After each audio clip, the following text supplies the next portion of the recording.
2 minutes. Gentleman's recognized. Thank you, Madam Chairman. Thank you, Mr. Speaker. I rise today in strong support of H.R. 1101, the Small Business Health Fairness Act, sponsored by my good friend and true American hero, Sam Johnson. I encourage all of my colleagues to do the same. This bill is an important tool to help empower small businesses to offer more affordable health care options to their employees. Mr. Speaker, as a former small business owner myself, I know that most small business owners want to do the right thing and offer health insurance to their employees. We did so in my practice.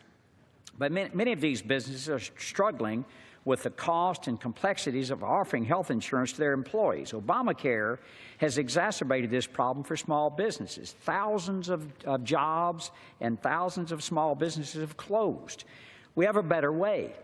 We're going to start by passing the American Health Care Act, which will repeal many of Obamacare's taxes, mandates, and replace it with free market reforms. But there's much more that can be done.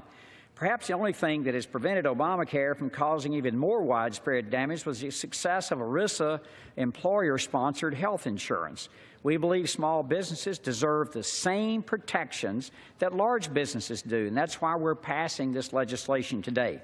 The Small Business Health Care Fairness Act takes positive steps toward creating a more competitive health care marketplace, lowering insurance costs for many small employers. So, Mr. Speaker, why would anybody care if association health plans got together and allowed me to purchase insurance across the state line? I have a community in my that the state line on one side of the street is Bristol, Virginia, on the other side is Bristol, Tennessee.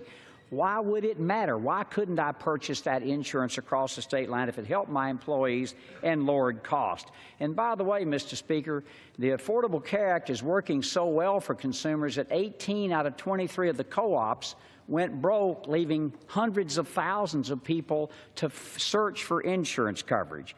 For the past 8 years, House Republicans have engaged the administration and encouraged them to work with us to implement a more patient-centered health care system.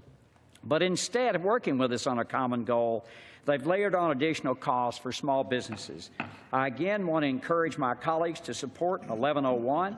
With that, I yield back the balance of my time.